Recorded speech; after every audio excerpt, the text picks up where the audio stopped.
La fin de l'année approche et la ville de Nyon a présenté son projet de budget 2016. Ancré dans la continuité des projets déjà engagés, ce budget réaffirme la volonté de contrôle de la part de la municipalité sur l'évolution des charges maîtrisables tout en accompagnant le développement de la ville. Pour le budget 2016, je pense qu'il faut retenir d'abord, c'est un excédent de charges de 6,2 millions.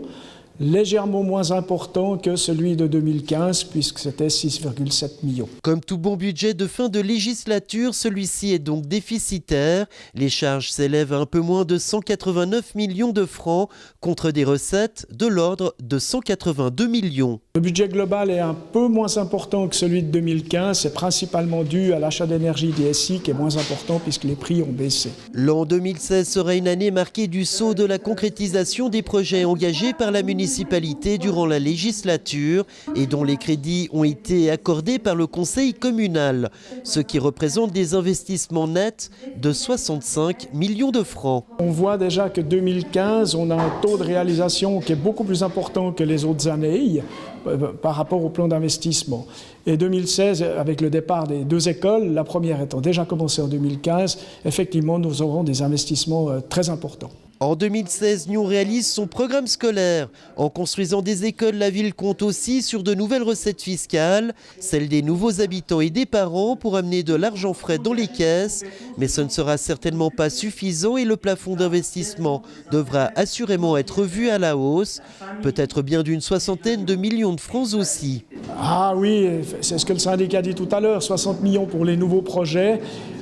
Aujourd'hui, le plafond d'endettement est à 225 millions. Nous avions demandé 250 millions en 2011.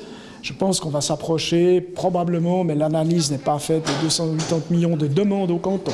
Évoqué à plusieurs reprises par le ministre des Finances nyonnais, puis abandonné face aux menaces de référendum de la droite, le spectre d'une hausse d'impôts redevient d'actualité.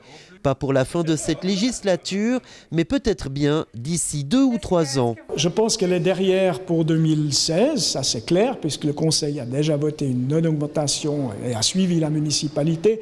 Je pense qu'en 2017-2018, les budgets à réaliser seront plus délicats.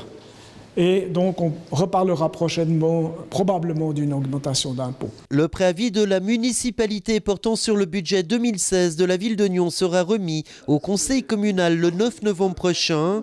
Après être passé en commission, il reviendra devant ce même conseil en décembre pour le vote.